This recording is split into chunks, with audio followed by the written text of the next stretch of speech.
આંતરરાષ્ટ્રીય રાજકીય વિજ્ઞાન એક શરૂઆત. હું તમને રાજકીય વિજ્ઞાન શીખવી રહ્યો છું. હું આ કેમ કરી રહ્યો છું?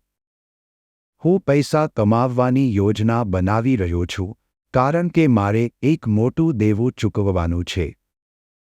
જો કે, હું તે દેવું જલ્દી ચૂકવવા માટે કટિબદ્ધ છું. મારી ઘણી મહત્વાકાંક્ષાઓ છે. જ્યારે અન્ય લોકો ઘણીવાર પૈસા કેવી રીતે કમાવવા તેના પર ધ્યાન કેન્દ્રિત કરે છે, ત્યારે મેં એક યોજના બનાવી છે કે કેવી રીતે કોઈ વ્યક્તિ રોકડ પર આધાર રાખ્યા વિના સમગ્ર ભારતમાં રાજકીય પક્ષનો વિસ્તાર કરી શકે. આજથી, આ તે સફરની શરૂઆત છે.